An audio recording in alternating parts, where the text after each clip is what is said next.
Assalamualaikum warahmatullahi wabarakatuh. Kali ini bertemu lagi untuk belajar bersama pada mata kuliah Teori Sastra Mutakhir.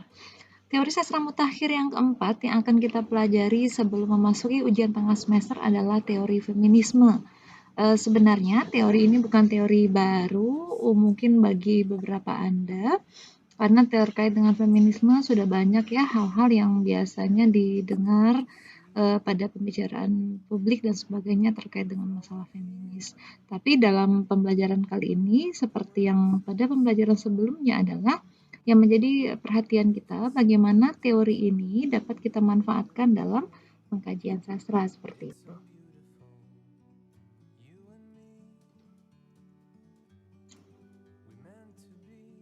Nah, kita akan lihat dulu terkait dengan sejarah feminisme. Istilah feminisme sering menimbulkan prasangka, stigma, stereotip yang pada dasarnya lebih disebabkan oleh kurangnya pemahaman mengenai arti feminis yang sesungguhnya. Nah, jadi pandangan terhadap feminis ini biasa datang dari barat itu sebenarnya tidak terlalu tepat ya, karena istilah ini sebenarnya lebih tepatnya feminis dan konseptualisasi mungkin datang dari barat bisa dibenarkan. Jadi pandangan bahwa feminis datang dari barat itu sepertinya kurang tepat, tapi istilah feminis dan konseptualisasinya datang dari barat bisa dibenarkan seperti itu. Hal ini terlihat dari ketidaksengajaan atau mungkin sejarah feminis yang telah dimulai pada abad 18 oleh Raden Ajeng Kartini di Indonesia. Nah, gerakan perempuan yang berdengung di barat pada masa pencerahan atau Enlightenment ya, mulai dicetuskan oleh Lady Mary Wortley Montagu dan Marquis de Condorcet yang berjuang untuk pendidikan perempuan. Nah, perjuangan feminis di barat itu sering disebut dengan istilah gelombang wave gitu ya, dan menimbulkan kontroversi, perdebatan, shock, and away pada konvensi tradisional masyarakat. Nah, gerakan ini tidak dapat dipungkiri karena menjadi sebuah respon, reaksi terhadap situasi dan kondisi yang dialami masyarakat. Apa yang menyebabkannya? Karena pandangan yang terjadi kepada perempuan itu ada pandangan sebelah mata saja. Jadi banyak yang menganggap bahwa jadi citra negatif ya yang menjawab dalam tata nilai masyarakat, kebudayaan, hukum, dan politik terhadap perempuan itu dianggap terlalu merendahkan kaum perempuan seperti itu. Nah, kira-kira seperti ini kalau kita lihat gambar kesetaraan gender itu ya, konsepnya seperti ini. Posisinya itu harusnya disamakan. Jadi paham feminis itu ingin memperjuangkan ini seperti itu. Nah, konsep feminis menurut Stinarti ini menjabarkan menjadi 3 golongan, ada feminisme awal, feminisme sosialis, dan feminisme liberal. Liberal ya. Kita lihat yang feminis awal ini gerakan yang mengkritik usaha maupun representasi tak adil dan eksploitasi dalam media maupun budaya populer, serta menyampaikan pendapat tentang berbagai legislasi kesempatan untuk mendapatkan kesetaraan untuk memperbaiki situasi-situasi patriarkal. Nah, gerakan ini memandang kepentingan laki-laki maupun perempuan pada dasarnya bukan suatu hal yang berbeda gitu. Jadi menganggap patriarki ini maupun kontrol dan represi kaum perempuan dan laki sebagai wujud historis paling krusial dari pembagian sosial maupun sebagai bentuk penindasan pada strategi pemisahan antara kaum perempuan. Jadi gerakan ini lebih seperti itu menekankan keadilan.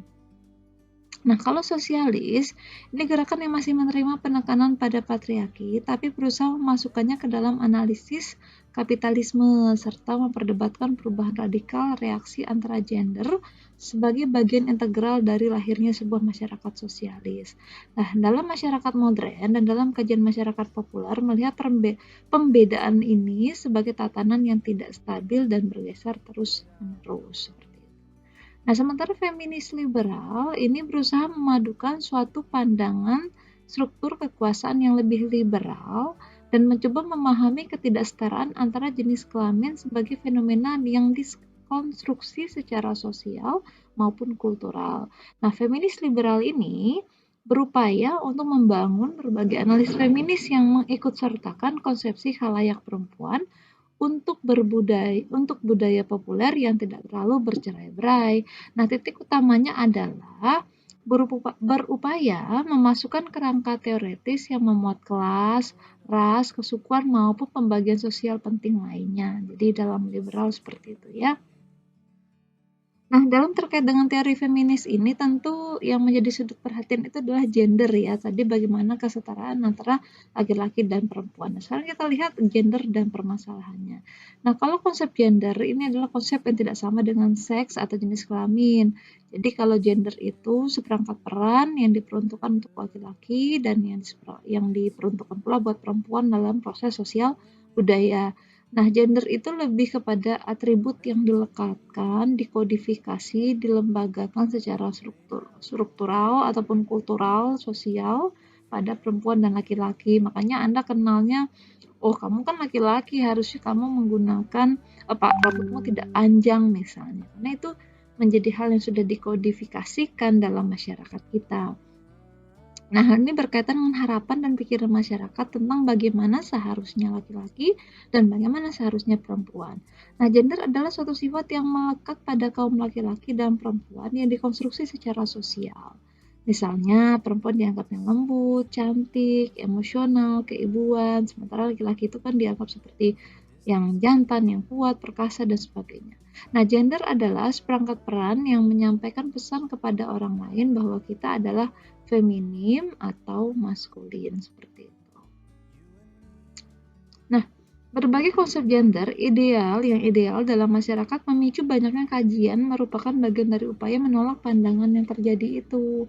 Maka kalau Anda membaca kajian-kajian feminis kan basisnya gender gitu ya dalam pengkajiannya.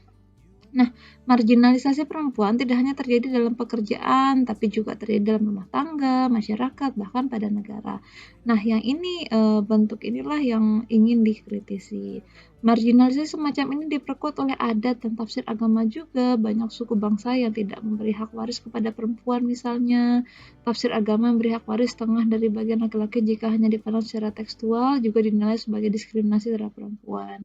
Nah, ini konsep pandangan-pandangan yang sempit, yang salah terhadap misalnya historis ataupun agama menjadi kodifikasi di masyarakat ada yang salah. Maka kajian terhadap gender menjadi satu kajian yang mewarnai kritik sastra feminis di Indonesia.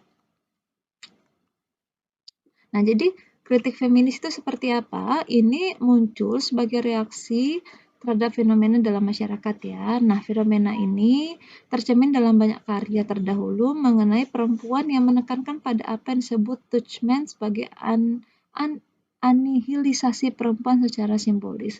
Seolah-olah ditiadakan gitu, perempuan itu tidak dianggap. Hal ini merujuk pada cara produksi kultural maupun berbagai representasi atau pengembangan media yang mengabaikan, mengesampingkan, memarginalkan, atau meremehkan kaum perempuan beserta kepentingan mereka.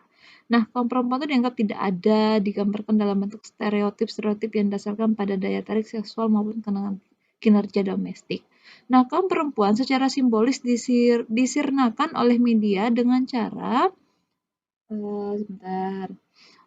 menggerakkan, bereksistensi, dikutuk, dan diremehkan seperti itu. Menganggap ya, jangan cara menganggap perempuan itu kurang bereksistensi, dikutuk, dan diremehkan. Nah, kemudian kita juga kenal dengan istilah hadirlah feminisme Islam seperti itu. Nah, sebenarnya gerakan feminis ini kenapa muncul? Karena memantik kaum muslimin atas ketimpangan gender yang diakibatkan kesalahan pemaknaan tadi terhadap teks keagamaan atau realitas zaman ya. Nah, perkawinan antara teori feminis sebagai bagian dari teori modern telah mewarnakan solusi masalah kemanusiaan melalui kajian tafsir kontemporer yang berimbang antara perempuan dan laki-laki. Nah, menemukan nilai keislaman yang relevan dengan permasalahan gender akan berdampak positif dalam keadilan sosial sehingga mengembangkan kajian Islam sebagai nilai esoteris yang mendasari kehidupan kerangka transformasi sosial keagamaan seperti itu. Nah, sekarang kita akan melihat lebih lanjut terkait dengan kritik sastra feminisme lebih kepada penerapannya dalam pengkajiannya ya. Nah, sebelum itu Kira-kira seperti ini, kritik sastra ini sebenarnya sudah dibicarakan sejak akhir abad ke-19, namun baru dikenal luas secara bersamaan pertama pada tahun 60-an. Nah, kritik ini model pengkajian sastra yang memfokuskan analisisnya terhadap ketidakseimbangan bentuk narasi, pelukisan, atau penggambaran citra perempuan dalam karya sastra. Jadi, objek perhatian kita karya sastra ya. Ini lebih fokus. Hal ini diakibatkan oleh dominasi pencitraan perempuan dalam karya sastra sebagai makhluk yang lemah, ada subordinat dan berada di bawah kuasa budaya patriarkat ketika tokoh-tokoh perempuan dikuasai oleh tokoh laki-laki. Nah, tujuan utamanya kajian ini adalah membongkar kesadaran kekuasaan laki-laki yang bersifat androsentris seperti itu. Nah, secara teoretis, kritik ini menerapkan berbagai pendekatan khusus yang berkembang dalam kritik sastra. Nah, kritik sastra feminis, tujuan utamanya itu menganalisis, menggugat ketidakadilan terhadap perempuan yang diakibatkan oleh sistem patriarki. Tapi dalam kajian-kajian kesusastraan ya. Nah, penerapan kritik sastra feminis dilakukan dengan cara mengidentifikasi karakter serta pemikiran dan peristiwa-peristiwa di sekitar tokoh perempuan. Apakah tokoh tersebut inferior atau superior dalam hubungannya dengan tokoh laki-laki? Serta apakah ia juga mewakili atau mampu merepresentasikan nilai-nilai feminis? Nah, seperti itu. Nah, kritik sastra feminis dapat juga diterapkan melalui 3 pendekatan. Pertama, ini penerapannya ya, menganalisa secara kritis terhadap stereotip perempuan, mengevaluasi dan merumuskan citra perempuan yang digambarkan dalam teks sastra.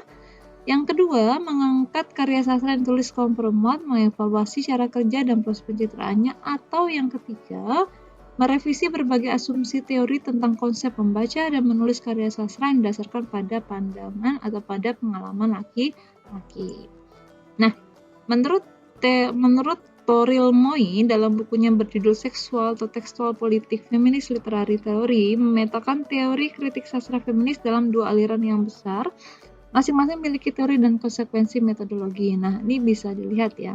Nah, kalau teori kritik sastra feminis Anglo-Amerika, ini ada 2 pendekatan. Yang pertama, pendekatan citra perempuan. Yang kedua, pendekatan pengarang perempuan atau dikenal juga dengan istilah ginokritik atau ginokritik. Serta yang kedua, kritik sastra feminis Prancis atau dekonstruksi. Ini hanya memakai teori sebagai pisau analisisnya adalah kritik sastra feminis Anglo-Amerika dengan pendekatan citra perempuan atau woman writers. Nah, jadi ini sudut pandangnya dan berdasarkan aliran ini mau mana yang dipakai. Nah, analisis pendekatan citra perempuan ini umumnya berpijak pada konsep reading as a woman yang ditawarkan oleh Kuller untuk membongkar praduga dan ideologi androsentrisme yang dominan yang hingga sekarang diasumsikan menguasai penulisan dan membaca sastra. Jadi untuk bagian penerapannya ini sebenarnya ini tawaran saja, mau memakai yang mana. Jadi dalam secara umum itu sebenarnya kedua hal ini ada yang menggunakan ya. Jadi memakai yang mana, pendekatan mana yang menjadi sudut perhatian. Jadi mau dilihat itu adalah citra perempuan yang muncul dalam teks atau pengarang perempuan yang mau Anda perhatikan. Karena bisa saja kajian feminis ini teks yang diangkat itu adalah penulisnya laki-laki, tapi sudut pandang kita ada perhatian terhadap citra perempuan seperti itu ya. Baik, saya pikir untuk penerapan lebih jelas lagi agar Anda lebih paham terkait dengan penerapan teori feminisme dalam karya sastra. Nanti tadi saya sudah menyampaikan terkait dengan beberapa pendekatan yang bisa dipakai, kemudian aliran besar yang menggunakan penerapan dalam teori feminisme. Prinsipnya adalah ketika Anda menggunakan teori ini dalam kajian sastra, maka Anda pastikan dulu teks yang Anda gunakan itu ada asumsi bahwa di situ terjadi ketidaksetaraan atau permasalahan gender tadi.